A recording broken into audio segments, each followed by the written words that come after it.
नमस्कार दोस्तों, आप सभी का स्वागत है मेरे चैनल कथा सागर में। दोस्तों, जैसा कि आप सबको विदित है कि नवरात्रि के 9 दिन के उत्सव का आज अंतिम दिन है। आज माँ दुर्गा के 9वें स्वरूप माँ सिद्धिदात्री की पूजा अर्चना की जाएगी। जैसा कि इनके नाम से स्पष्ट है, माँ का ये स्वरूप सभी प्रकार की सिद्धि और मोक्ष देने वाला माना गया है। माँ सिद्धिदात्री की पूजा ऋषि मुनि, साधक, यक्ष, किन्नर, देवता, दानव और गृहस्थ आश्रम में जीवन यापन करने वाले करते हैं। इस पूजा के करने से व्यक्ति को यश, धन और बल की प्राप्ति होती है। साथ ही माता की सच्चे मन से आराधना करने पर अष्ट सिद्धियां प्राप्त होती हैं।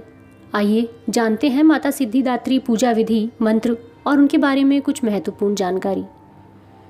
माता की कृपा से मिलती हैं कई सिद्धियां। माता सिद्धिदात्री के पास गरिमा, लघिमा, प्राप्ति, वशित्व, प्राकाम्य, महिमा, अणिमा और ईशित्व ये 8 सिद्धियां हैं।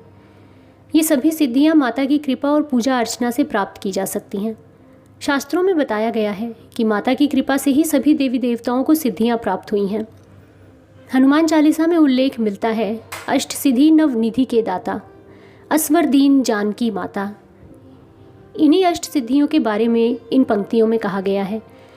यहाँ तक कि भगवान शिव ने भी माता की तपस्या करके इन सिद्धियों को प्राप्त किया था और माता की कृपा से ही महादेव अर्धनारीश्वर कहलाए थे। भगवान शिव का आधा शरीर पुरुष और आधा देवी का हो गया था।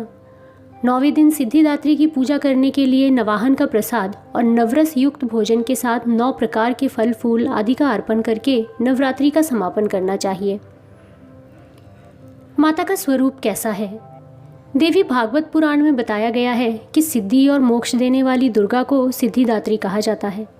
ये देवी भगवान विष्णु की प्रियतमा लक्ष्मी के समान कमल के आसन पर विराजमान है। इन माता के 4 हाथ हैं, जिनमें माँ ने हाथों में कमल, शंख, गदा, सुदर्शन चक्र ये सब धारण किए हुए हैं।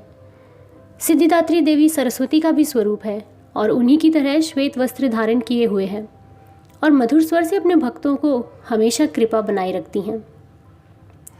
इस तरह करें माँ सिद्धिदात्री की पूजा। माँ भगवती को इस दिन हलवा, पूड़ी, सब्जी, खीर, काले चने, फल और नारियल का भोग लगाना चाहिए। साथ ही इस दिन माँ के वाहन, योगिनियों, हथियार और अन्य देवी देवताओं के नाम से हवन पूजन करना उत्तम माना जाता है। इससे माता की कृपा प्राप्त होती है और भाग्य का भी उदय होता है।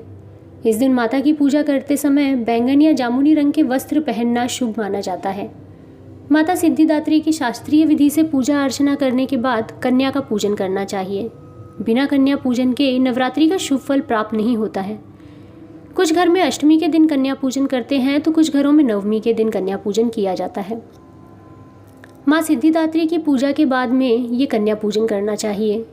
कन्या पूजन में कुंवारी कन्याओं को घर बुलाकर उनके पैर धोने चाहिए और फिर मंत्र द्वारा पंचोपचार पूजन करना चाहिए।